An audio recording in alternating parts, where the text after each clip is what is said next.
Hey Sugar Geeks, Liz here again with episode 3 of the Sugar Geeks Show, and it is almost Mother's Day. And as a new mother, I am super excited to be doing a special for Mother's Day. And I just thought it would be something really cool to do for Mother's Day would be like a flower cake, because what mother doesn't want flowers for Mother's Day? Probably the same mother who would also like sugar and chocolate for Mother's Day. So we are going to be creating this beautiful chocolate peony. Can you see that? Can you see that? How pretty that is? This is all made from white modeling chocolate that I have colored pink. And I'm going to show you how to do that. And it's going to taste delicious. Perfect Mother's Day gift. So stay tuned.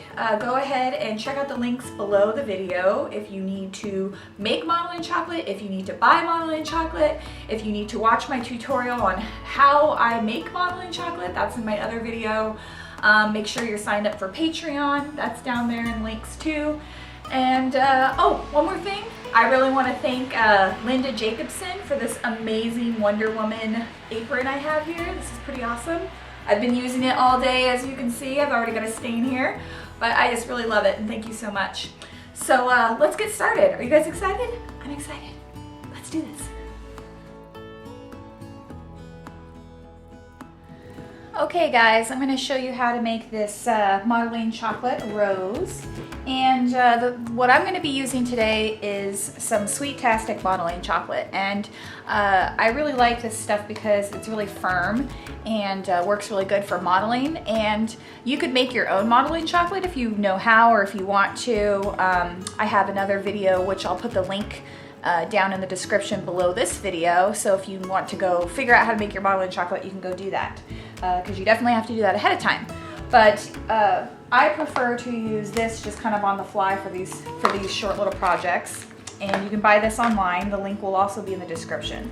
And I'm just going to talk a little bit about modeling chocolate and some things in case you're not familiar with this product. So this is the white modeling chocolate from Sweet-tastic. And this is like rock hard. And when you make your own modeling chocolate, chances are it will probably be rock hard when it sets overnight. And like you can't even like barely break a piece off of this. It's very crumbly. This is normal. This is how all modeling chocolate is when you use it, especially white. Brown is a little bit more elastic, but I mean, this is normal. So don't feel like you did something wrong if your modeling chocolate is rock hard like this. So you could pop this in the microwave for about 5 seconds if you needed to get it going, but it should never be warm. You do not want to warm your modeling chocolate. That will make it get soft, it'll break down, and you'll basically have to leave it alone and not touch it until the oils stiffen back up. So you just rip off some of this crumbly modeling chocolate and you work it in your hands just to get it soft again. And it's just like fondant. You can't just rip off a piece and just start using it right away. You got to give it some love. You got to get it going. And until it is this consistency where it is soft and pliable, but it still stands up by itself. So this is good modeling chocolate. It's ready to go. Another thing you might know or not know is that you do not need special food coloring to color modeling chocolate. So I want to make our rose today pink because it's a little bit easier to see on camera. And I just use my regular AmeriColor food coloring to color modeling chocolate.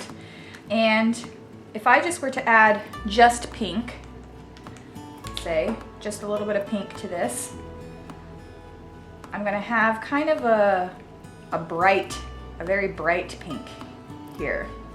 You can just knead that right in. So if you wanted a hot pink, this is soft pink by AmeriColor. So the more you add in, the brighter it's going to get. And then I actually want to tone this pink down, so I'm going to add a little bit of ivory so that this is more of I want it to look like strawberry ice cream. I'm going to add a little bit of yellow to it, and maybe a little bit more pink. You can always add more, but it's very difficult to take away. And by difficult, I mean impossible. You can't remove food coloring. So I'm gonna get this kind of peachy strawberry pink color. Now this is getting really soft because I'm handling it a lot, especially if you have warm hands like me. The more you handle Modeling chocolate, the softer it's gonna be. So what do? After it gets soft like this, you just have to leave it alone.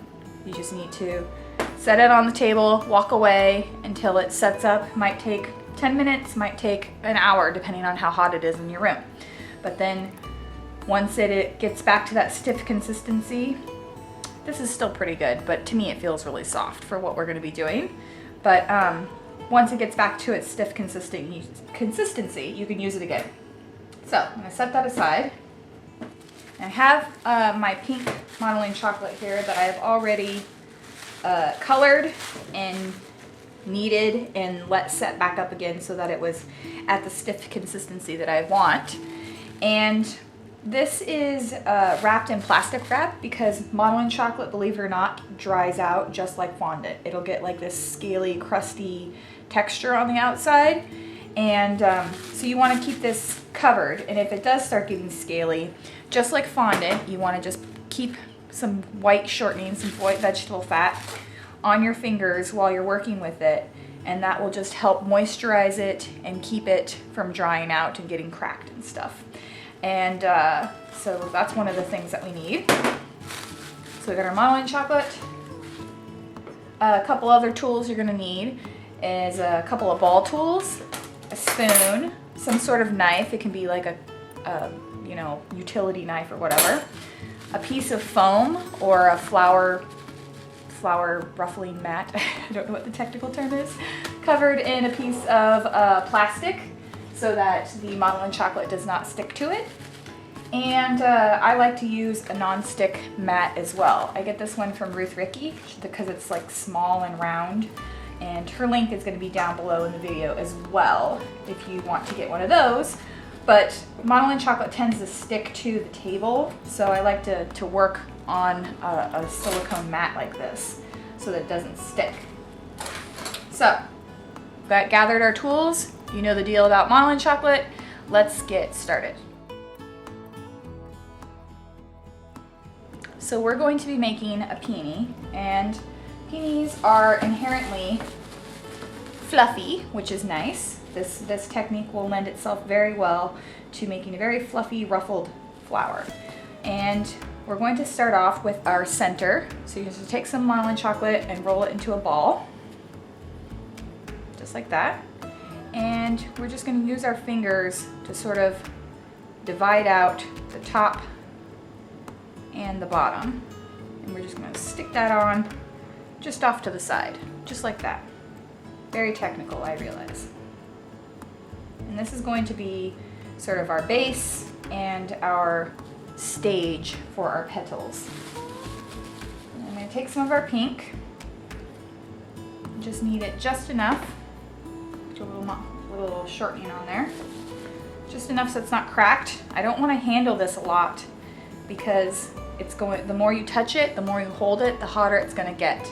So we just don't want to handle it too much. And we're just going to roll this out into a snake.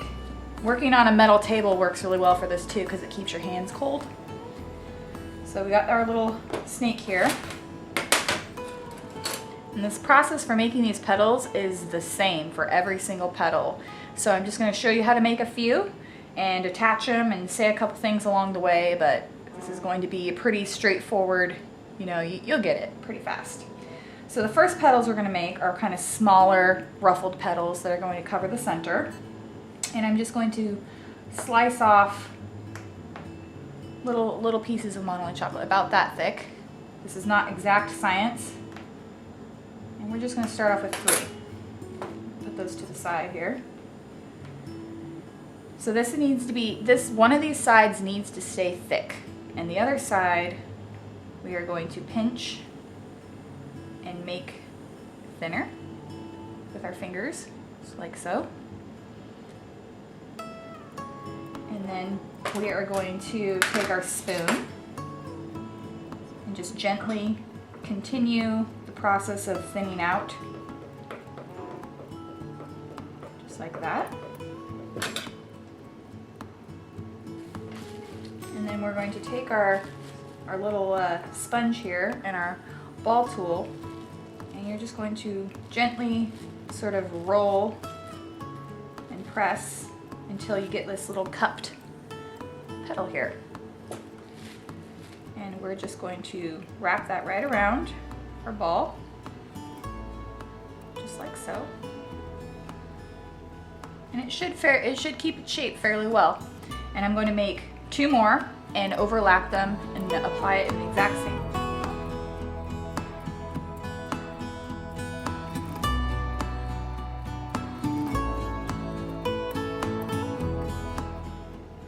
Just like that. I'm not going to mess with it too much. I'm just going to let it be. So that is our first layer of petals. And you can see like so. We're going to continue on. The next set of petals are going to be slightly larger. So to make larger petals, you just make thicker pieces. So we start about that thick. We just go a little bit thicker. This time I'm going to do 4, maybe 5. We'll see.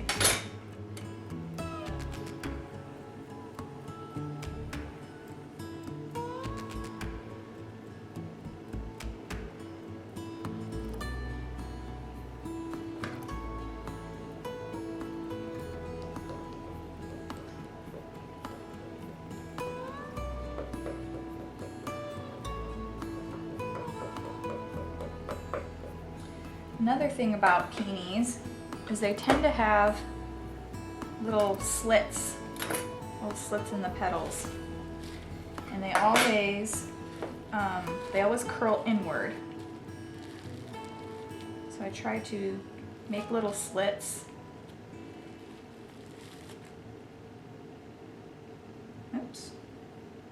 And curl them inwards, so that when you apply them, have that same ruffle that a real peony does. We're creating this sort of ball of petals at first.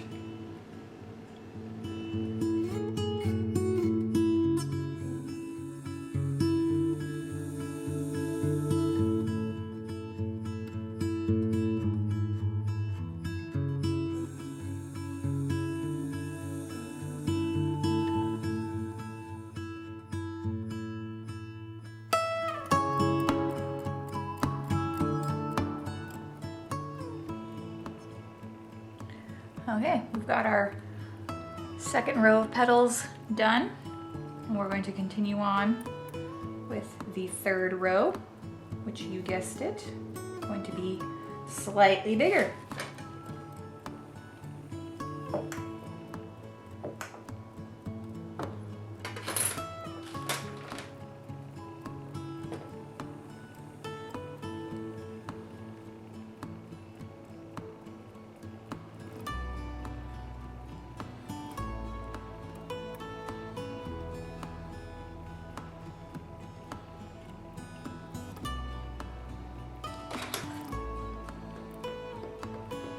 I like to just embrace these imperfections, these sort of weird kind of splits and stuff that happen. Those just look, I think those look good.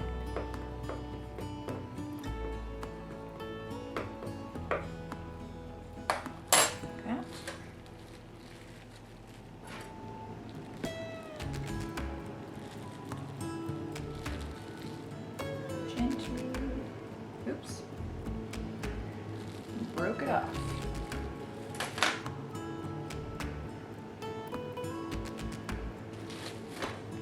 Just gonna pinch the end of this a little bit, just to make sure it has like this cupped feature.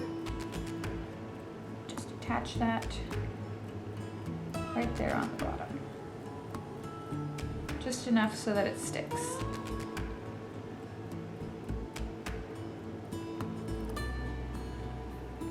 not wanting to stick. Stay.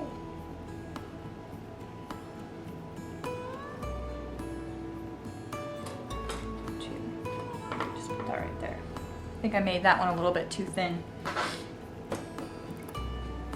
This is why you want the bottom to be nice and thick so that it supports itself.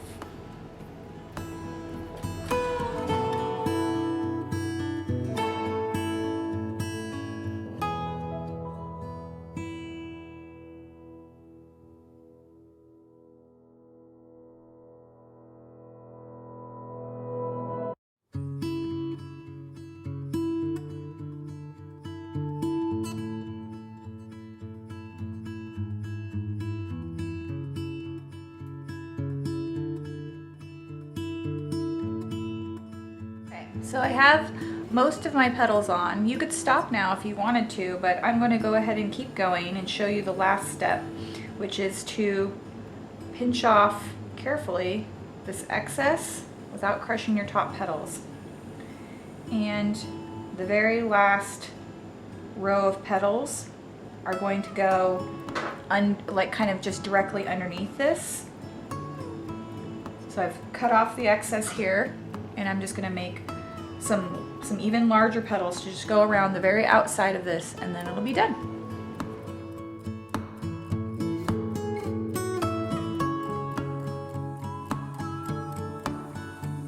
So for these petals, I'm just going to lay them in a circle and then place my final piece right on top.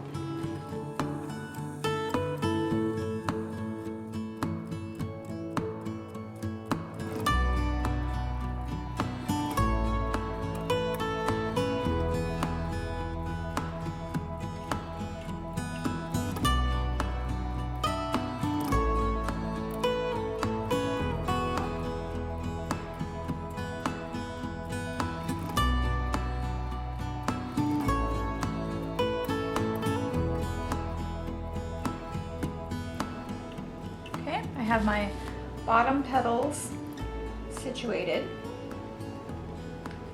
I'm just going to place the very top petal here.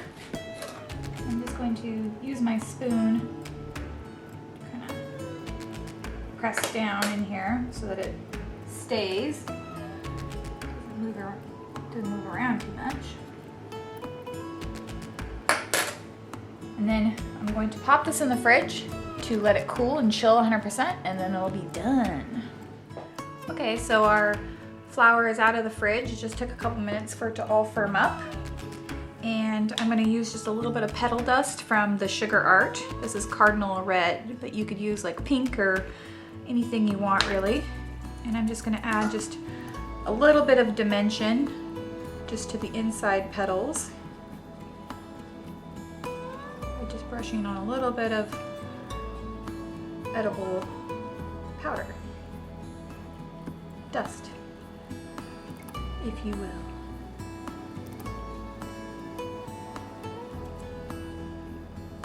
Put that just along. Careful not to crush our little delicate petals. And then I'm just going to place this on top of. So there's our finished cake with our chocolate flower on there. And I hope you enjoyed this tutorial. And if you have any questions, as always, you can leave them in the comments below and I will answer them for you and help you through any problems that you might have and we can get through it together. So again, I'm Liz Merrick and I will see you guys next time.